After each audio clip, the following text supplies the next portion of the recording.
የሚመረቀውና የሚረገመው ሳይንቲስት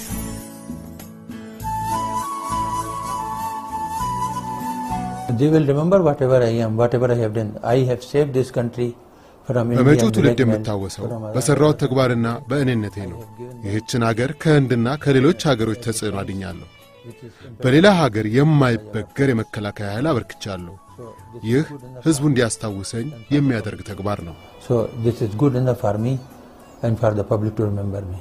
ይህ ስለላና ዕውቀትን የሀገር ፍቅርና እልህን ትግስትንና ትጋትን አሟልቶ ፓኪስታንን የክብር አጎናጸፋት ተብሎ የውዳሴ አዝመራ የሚታጨድለት የዶክተር አብደልቃድር ካህን ድምጽ ነው።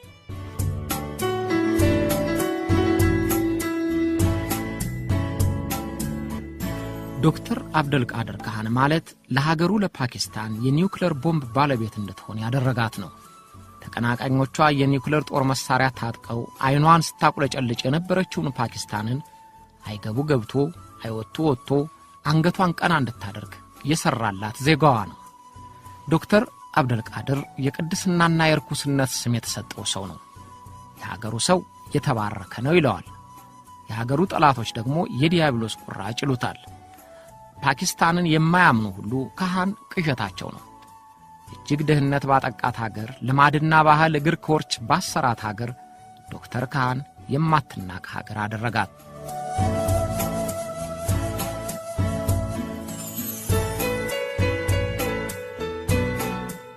አብደልቃድር ካህን የተወለደው ፓኪስታን ከህንድ ተገንጥላ ነጻነት ከማወጇ 5 ዓመታት በፊት ነው። የተወለደውም ህንድ ውስጥ ነው። ከ5 ዓመቱ በኋላ ፓኪስታን ገባ። በካራቺ ዩኒቨርሲቲ ትምህርቱን ከተከታተለ በኋላ ምዕራብ በርሊን በሚገኘው የቴክኒክ ዩኒቨርሲቲ ገባ። የፒኤችዲ ዲግሪውን በሜታል ቴክኖሎጂ ሳይንስ አገኘ። ከተመረቀ በኋላ ኔዘርላንድስ በሚገኘው ፊዚካል ዳይናሚክስ ሪሰርች ላቦራቶሪ ለመቀጠር እድል አገኘ። ይህ ድርጅት ደግሞ እንግሊዝ፣ ኔዘርላንድስና ጀርመን ላይ የተሰሩትን የዩራኒየም ምርቶች በጋራ ለሚያቀነባብረው ዩኤስኤን ድርጅት አጋር ነው። ይህ ማለት ዶክተር ካህን የነበረውን የሜታል ቴክኖሎጂ ዕውቀት የሚተረጉምበት ቦታ ማግኘቱ ብቻ ሳይሆን የኒውክሌር ሥራ የሚቀለጣጠፍበትን ዘዴ ለመረዳት ጥሩ ልምድ የሚሰጠው ቦታ ነው።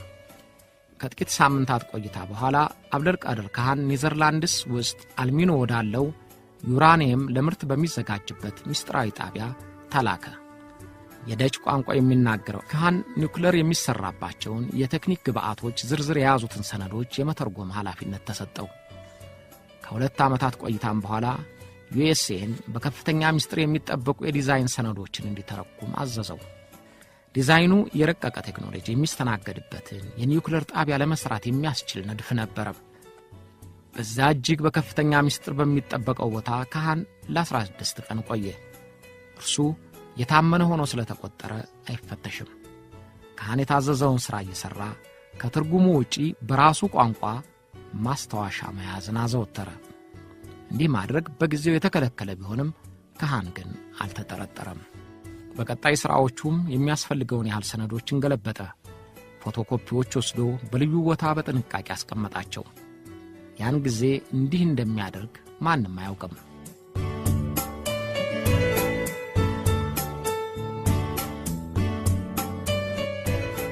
አብደልቃድር ካህን የልቡ ሲደርስ በ1966 ዓመተ ምህረት ግድም ለሀገሩ ለፓኪስታን ጠቅላይ ሚኒስትር ሀገሩን ማገልገል እንደሚፈልግ ደብዳቤ ጻፈላቸው።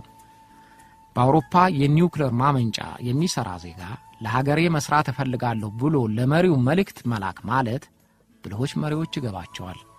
ፓኪስታን እንደ ጎረቤቷ እንደ ህንድ የኒውክሌር ባለቤት አለመሆኗ የሚያብከነክናቸው ጠቅላይ ሚኒስትር ቡቶ ከካህን ጋር ፈጥነው ግንኙነት ጀመሩ። ፓኪስታን በተለይ ባላንጣዋ ህንድ የኒውክሌር ጦር መሳሪያ መታጠቋን ከተረዳች በኋላ የቀን ሐሳቧ የሌሊት ህልሟ ኒውክሌር ጦር መሳሪያ መስራት ሆኗል። ይህንን ጉዳይ የሚያቀላጥፍም ኮሚቴ መቋቋሙ አልቀረም። የኒውክሌር መሳሪያውን ለማመንጨት አስፈላጊ የሆኑ መሳሪያዎች ከየትኛውም ሀገር እንደማያገኙ የታወቀ ነበር። ሌላውም ዘዴ ምን መሆን እንደሚችል ለማሰብ በተቸገሩበት ወቅት ካህንን የመሰለ ሳይንቲስት አለሁ ሲል ከሰማይ እንደወረደ ስጦታ ነበር ያዩት። ጠቅላይ ሚኒስትር ቡቶ ቀጣዮቹን 2 ዓመታት የኒውክሌር ማመንጫውን አቋቁሞ ለመስራት የሚያስችል አቅም እንዲያዘጋጅ ነገሩት። ለሀገሩ እሱ እንደሚለው ክብርና ሰላም ለማምጣት የጋለ ፍላጎት የነበረው አብደልቃድር ካህን በሁለት ዓመት ውስጥ የቤቱ ክፍል እስኪታጨቅ ከኒዘርላንድስ የኒውክሌር ማመንጫ ሰነዶችን ሰበሰበ። ከሁለት ዓመታት በኋላ ጠቅላይ ሚኒስትር አሊ ቡቶ ጠሩት። ዶክተር አብደልቃድር ካህን ቤተሰቡን ይዞ እመለሳለሁ ብሎ ወደ ፓኪስታን ገሰገሰ። ግን እንደማይመለስ ልቦናው ያውቀው ነበር።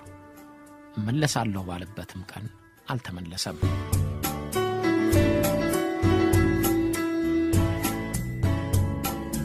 ካህን ፓኪስታን እንደደረሰ ቀድሞ ከእስላማባድ ሩቅ ርቀት ላይ ተመስርቶና እንቅስቃሴ ከጀመረው የፓኪስታን አውቶማቲክ ኤነርጂ ኮሚሽን ተቀጠረ። ጠቅላይ ሚኒስትር ቡቶ በቀድሞ ኮሚሽነር አይደሰቱም ነበርና የሥራውን ኃላፊነት ጠቅልለው ለአብደልቃድር ካህን አስረከቡት።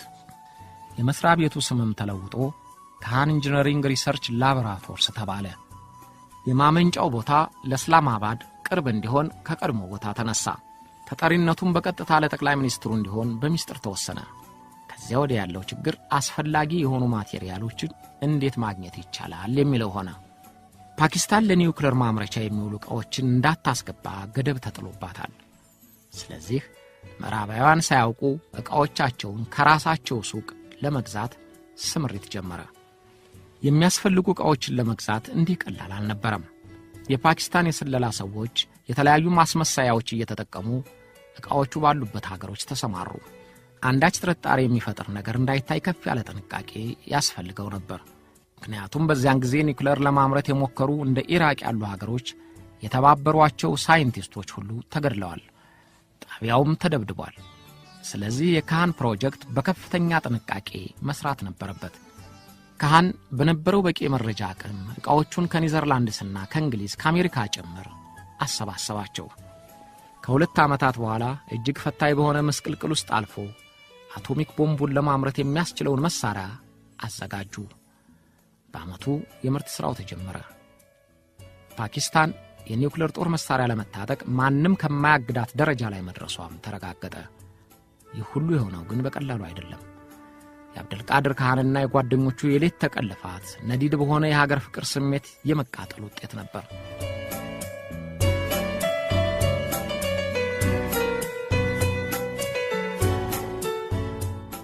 ፓኪስታን ኒውክሌር ለማምረት መዘጋጀቷን ህንድና እስራኤል የምዕራብ ሀገሮች ጭምር ሲረዱ መቃወም ጀመሩ።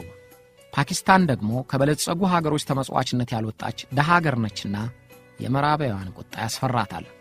ስለዚህ ፖለቲካውን መንቀሳቀስ ጀመረ። የፕሬዝዳንት ዚያኡል ሐቅ መንግስት ኒውክሌር የምንፈልገው ለኃይል ማመንጫነት እንጂ ለሌላ ለማዋል ብለን አይደለም እኮ፣ ያውስ ምን ያህል አቅም ያለው ሆነና እያሉ የማስነፊያ መልእክታቸውን ለየሀገራቱ በትህትና አስረዱ።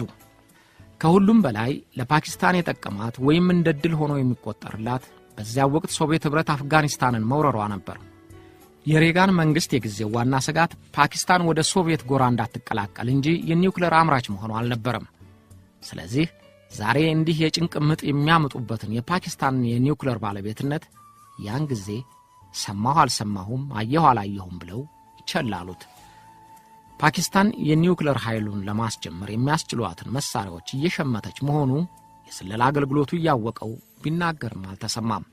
እንዲያውም የፓኪስታንን አጋርነት አጥብቆ የፈለገው የሬጋን መንግስት 16 የሚሆኑ F-16 ዘመናዊ ተዋጊ ጀቶችንና $3 ቢሊዮን የሚደርስ ወታደራዊ እርዳታ ሰጣት። ምዕራባውያን የፓኪስታን የኒውክሌር አምራችነት ከእጃቸው መውጣቱን ሲረዱ ኒዘርላንድስ ካህንን ከሰሰችው። ተቀጥሮ በሚሰራበት ወቅት ሰርቆኛል ብላ በመሰረተችበት ክስ በሌለበት የ4 ዓመት እስራት ተፈረደበት። ካህን በጠበቃው በኩል ይግባኝ አለ። የሳይንሳዊ ዕውቀትን የመተላለፍ ሂደት መግታት አይቻልም። ከተለያዩ የአውሮፓ ሀገራት ያገኘሁትን የሥራ ልምድ መጠቀም እርግጥ ነው፣ ግን ከኒዘርላንድስ አቶሚክ ኤነርጂ አንዳች ነገር አልወሰድሁም ብሎ አመለከተ። የኒዘርላንድ ጠቅላይ ፍርድ ቤት ለካህን በየነለት። የቴክኖሎጂ ሰነድ መውሰዱ እንደ ስርቆት አይቆጠርም ብሎ የስር ፍርድ ቤቱን ውሳኔ ውድቅ አደረገው። በነገራችን ላይ የካህን ሚስት የደቡብ አፍሪካ ደጅ ስትሆን በዜግነቷ እንግሊዛዊት ናት።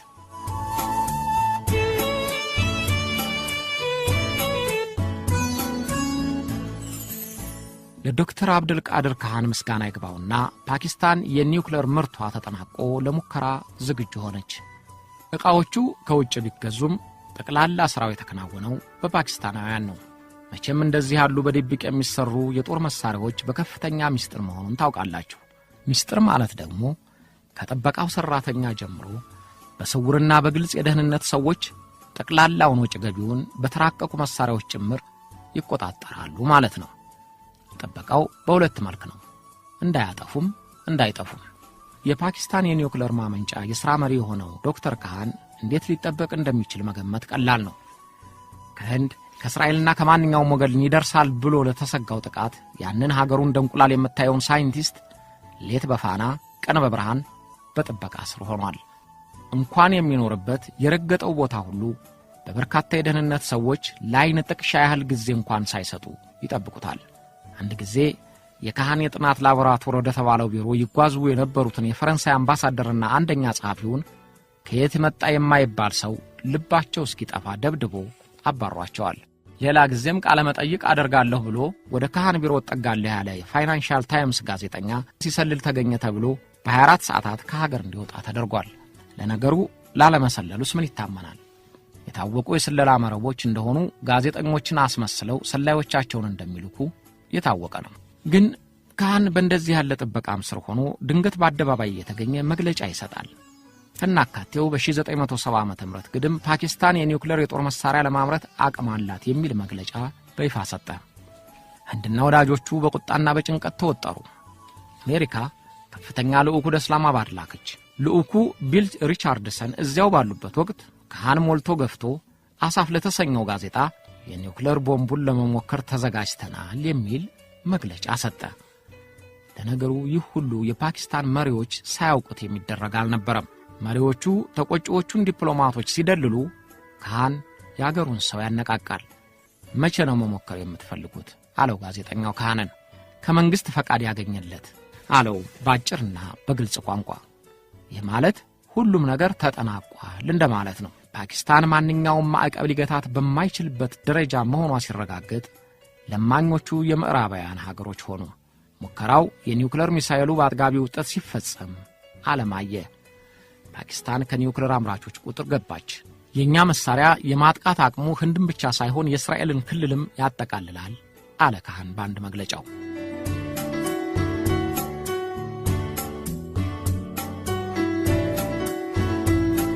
ፓኪስታን ኒውክሌር በማምረቷ በጊዜውና አሁን ጭምር የተፈጠረውና የተነሳውን አቧራ ከባድ ነው፣ ግን በአሸናፊነት ተወጣለች። ዶክተር አብደል ቃድር ካህን ፓኪስታንን ለክብርና ለመታፈሪያ በቃት መሆኑ በፓኪስታናውያን ልቦና ሁሉ ተሰራጭቶለታል። የሀገሪቱ ውድ ጀግና የሚል ሙገሳ ጎርፎለታል። የሀገሩ መንግስት ታላቁን ሜዳሊያ ሸልሞ አክብሮታል። እንኳን ፓኪስታን ወዳጆቿ ጭምር ኮሩባት። በየገባበትና በየወጣበት የደህንነት ጥበቃውን እየጣሰ እጁን ለመሳም የሚከበው ሰው በረከተ። ካህን ሀገሩን ከባለጸጎች እኩል አስፈሪና ተከባሪ አደረጋት።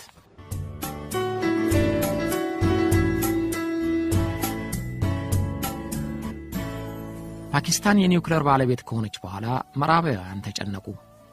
መቼም ታላላቅ ነን የሚሉት ሀገሮች ካለነሱ በስተቀር ኃላፊነት የሚሰማው ሀገር ያለ አይመስላቸውምና ፓኪስታንን ለኒውክሌር የጦር መሳሪያ ኃላፊነት የምትበቃ አላደረጓትም። ሁልጊዜም በአሸባሪዎች እጅ ቢገባስ እያሉ ይብከነከናሉ። ግን እንደጠበቁት የፓኪስታን መሪዎች እስካሁን ኃላፊነታቸውን አላጓደሉም። ሀገራቸው በርስ በርስ ጦርነትና በፍንዳታ በተኩስ ብትደበላለቅም የኒውክሌር ጥቃት ደርሶ ያውቅም። ዶክተር ካህንም የሚለው ይሄንኑ ነው። በእርግጥ አንድ ነገር ታይቷል። ፓኪስታን የኒውክሌር ባለቤት ከሆነች በኋላ ኢራንና ሊቢያ፣ የሰሜን ኮሪያ ጭምር የኒውክሌር የጦር መሳሪያ ለማምረት መሰረታቸውን ጥለዋል። ሰሜን ኮሪያና ኢራንም መስራታቸውን ስላጠናቀቁ አሁን ምዕራባውያን በጭንቀት ላይ እንደተጠመቁ ናቸው።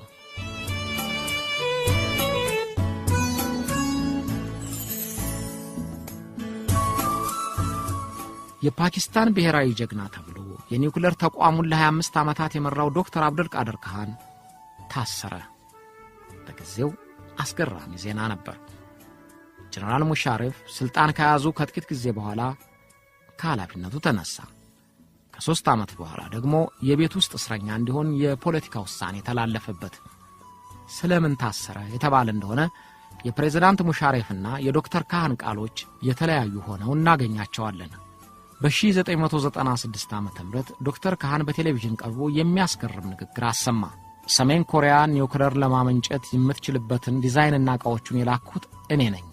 In my interviews with the concerned government officials, I was confronted ከሚመለከታቸው የመንግሥት ሹማምንቶች ጋር ባደረግኩት ቃለ መጠይቅ መረጃዎቹና ምርምሮቹ መተላለፋቸውን ወድጄና ፈቅጄ አምኛለሁ። ውድ ወንድሞቼና እህቶቼ፣ ዛሬ ከፊታችሁ ለመቅረብ የመረጥኩት የማይገባ ተግባር በመፈጸሜ ተጸጽቼ ይቅርታችሁን ለመጠየቅ ነው። I have chosen to appear before you to offer my deepest regrets and unqualified apologies ብሎ በቴሌቪዥን ተናገረ። ይህን ከተናገረ በኋላ በጥብቅ ቁጥጥር ስር ወደሚጠበቅበት ቦታ ከሚስቱና ከልጅ ልጁ ጋር ተላከ። አሜሪካኖች በተለይም ኢራንና ሰሜን ኮሪያ የኒውክሌር ጦር መሳሪያ ባለቤት በመሆናቸው ለዚያም ሁሉ ያበቃሻቸው አንቺ ነሽ ብላ በፓኪስታን ላይ አፈጠጠች። በተለይም በአፍጋኒስታን የታሊባኖች ስልጣን መያዝና የፓኪስታን ግንኙነት አሳሰባቸውና ወጥረው ያዟት። አሜሪካ ለፓኪስታን ከ$1 ቢሊዮን በላይ ወታደራዊ እገዛ የምትሰጥ ናትና ለፕሬዝዳንቱ ለጀነራል ሙሻሪፍ የጉሮሮ አጥንት ሆነባቸው። ሙሻሪፍ አመነ ከተባለ በኋላ እንደ ጭዳ ዶሮ ካህንን አጋፈጡና ይህን ሁሉ የሰራው ካህን ነው እንጂ መንግስት አይደለም ለማለት ተመቻቸው። ይህንኑም እምነታቸውን በኋላ ላይ ባሳተሙት ታሪካቸውም ላይ ዶክተር አብደል ቃድር ካህን ሰነዶቹንና ዕቃዎቹን መሸጡን ጽፈዋል። የሀገራቸው ሕዝብ ግን አላመናቸውም።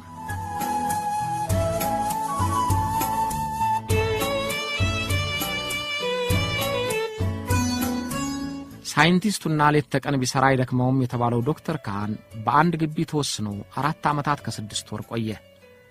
ሙሻሪፍ ከሀገር ሳይወጣ በፓኪስታን ነፃ ሆኖ እንዲኖር ሙሉ ምህረት አድርገውለታል ቢባልም አልተለቀቀም። እያደርም እየተናደደ ሄደና መግለጫ ሰጠ። በሚስቱ በኩል ባስተላለፈው ጽሑፍ ለኮሪያ አንዳችም ሰነድና ዕቃ እንዳልሸጠ አስታወቀ። ቀደም ብሎ ያስተላለፈው የእምነት ቃል በሙሻሪፍ ልመና የተደረገ መሆኑንም ተናገረ። ሙሻሪፍ በአሜሪካ ማስፈራሪያና ተጽዕኖ ሲበረታባቸው ለሀገርህ ብለህ ራስህን ሰጥተህ አድነን፣ ከዚያ በኋላ ሙሉ ምህረት ይደረግልሃል ብለው እንደለመኑት ተናገረ። ለሀገር የሚጠቅም ከሆነ ሕይወቱን ጭምር ለመሰዋት የተዘጋጀ እንደመሆኑ ፍጥጫውን ለማርገብ ሐሰተኛ መረጃ መናገሩን ይፋ አደረገ። ዶክተር ካህን ሙሻሪፍና የኒውክሌር ምርቱን የሚቆጣጠረው የወታደሩ ክፍል ከኋላው በሳንጃ ከርተው እንደወጉት አድርጎ እንደሚቆጥራቸው ለሕዝቡ አሳጣቸው። ወደ ሰሜን ኮሪያ የተላኩት የኒውክሌር ማመንጫ ዕቃዎች በመንግሥት ፈቃድና ይሁንታ የተፈጸሙ መሆናቸውንም ገለጸ። በጀነራሎች ቁጥጥር ጣቢያ ስር በሚመራ እና 24 ሰዓት ሙሉ በጥበቃ ያሉ መሳሪያዎችን በሁለት አይሮፕላን ካርጎ በጠራራ ፀሐይ ወደ ኮሪያ ለመጫን አለመንግሥት ፈቃድ እንዴት ይቻላል እያለ ሚስጥሩን ዘከዘከው። ወደ ኮሪያ የሄደው 12 ጊዜ ነው የተባለውንም ውሸት መሆኑንና 2 ጊዜ ብቻ መሄዱን ተናገረ። እሱም ቢሆን በተካሻ ላይ ሆነው ሊተኮሱ የሚችሉ ሚሳኤሎችን ለመግዛት የሄድኩት ከሰራዊቱ ጄኔራሎች ጋር ነው አለ። በኢራንና በሊቢያም ጉዳይ እጁ እንደሌለበት ከነማስረጃው ተናገረ። ወትሮም በቋፍ የነበረው የፓኪስታን ሕዝብ ካህንን አመነው። ጠቅላይ ፍርድ ቤቱም ያላንዳች ገደብ ነፃ መሆኑን ፈረደለት።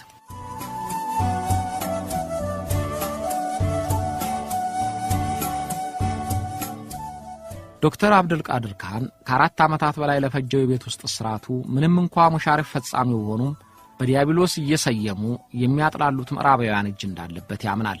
ከስር ነፃ እንዲወጣ ሲፈረድ የተናገረው ይሄንኑ ነበር። አንተ በመለቀቅህ ደስ ለማይላቸው ሀገሮች ምን ትላለህ ብለው ጋዜጠኞች ጠየቁት። ዶክተር አብደል ቃድር እንዲህ አለ። እነሱ የፈለጉትን ያው በአምላካችን ይደሰታሉ፣ በነቢያችን ይደሰታሉ፣ በመሪዎቻችንስ ይደሰታሉ? በፍጹም። ስለዚህ ስለኛ ስለሚናገሩት ለምን እንጨነቃለን? እኔ የበለጠ የሚያስጨንቀኝ እናንተ ስለ እኔ የምትሉት ነው።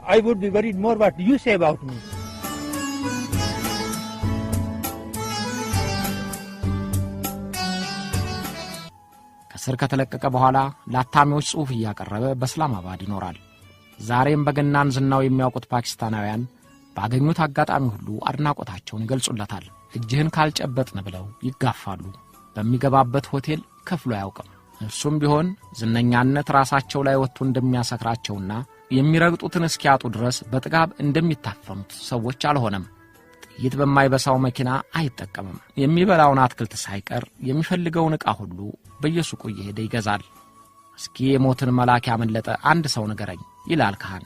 ኬነዲ ሞቷል፣ ሳዳት ሞቷል፣ ዚያ ሐልሐቅ ሞቷል። ለመሄድ ተራህ ሲደርስ መሄድ አይቀርም ይላል ስለ ደህንነት ጥበቃው ሲጠይቁት።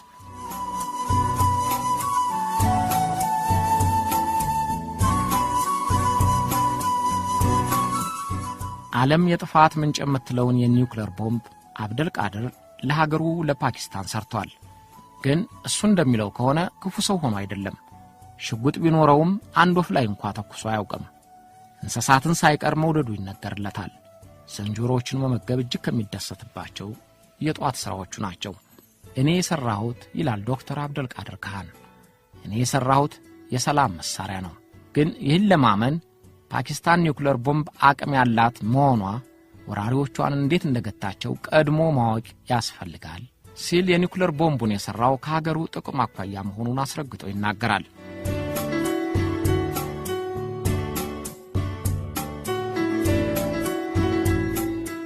ዶክተር አብደል ቃድር ካህን አሁን 80 ዓመት ሆኖታል።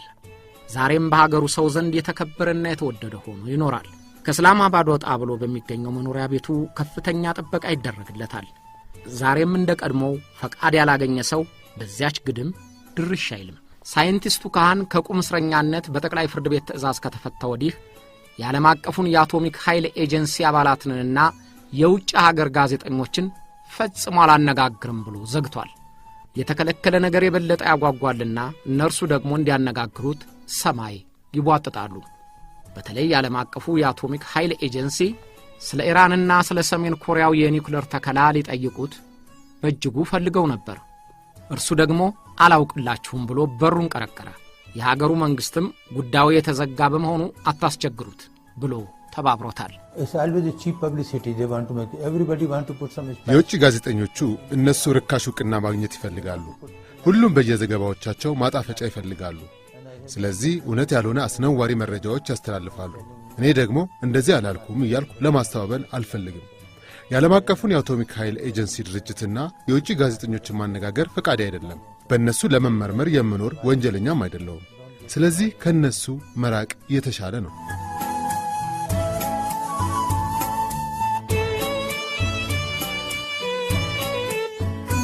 ሳይንቲስቱ ዶክተር አብደል ቃድር ከ4 ዓመታት በፊት የፖለቲካ ፓርቲ መሰረተ። ዓላማው ሀገር ለመምራት የመፈለግ ጉዳይ የለበትም። እንዲያውም ራሱ በምርጫ ውድድር አልተሳተፈም። ለኔ የፈጸምኩት ተግባሬ ከፓርላማ አባልነት በላይ ያደርገኛል ይላል መግለጫ ሲሰጥ። የፓርቲ መመስረቱ ምክንያት በእርሱ እምነት እየጎረበጠ የሄደውን የፓኪስታን ፖለቲካ ለማስተካከልና ሚዛኑን ለመጠበቅ የሚያስችሉ የፓርላማ አባላትን ለመሰየም እንዲቻል ነው። I helped the country when it needed me, and now I think the country needs me because the political situation is so bad, the economic situation, law and order and everything. ሀገሬ በምትፈልገኝ ጊዜ ሁሉ ወረድቻታለሁ። እንደማስበው ሀገሬ ትፈልገኛለች። ምክንያቱም የፖለቲካ ስርዓታችን ተበላሽቷል፣ ኢኮኖሚው አንሸብርቋል። ስለዚህ በብዙ ጉዳዮች ብዙ ልረዳ እችላለሁ ብዬ አምናለሁ። ሕዝቡም ይወደኛል። ስለዚህ በፓርላማ ሚዛን ለመጠበቅ የሚያስችሉ ሰዎች አባል የሆኑበትን ፓርቲ አቋቋሙ። አባሎቻችን በፓርላማ አባል ቢሆኑ የመልካም አስተዳደር ጉድለት፣ ንቅዘትን፣ የፍትህ መጓደንን ለማስተካከል ይረዳሉ።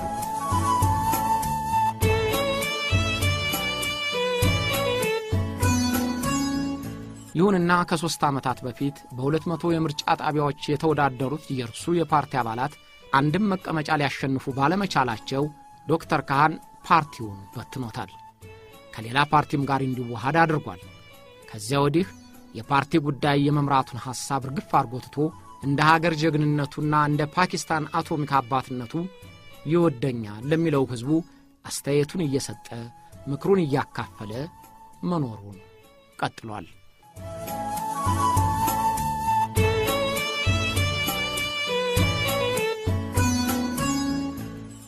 ዶክተር ካህን የፓኪስታን ጠላቶች ሁሉ ወድቀህ አትነሳ፣ መከራ ይውረድብህ እያሉ ይረግሙታል።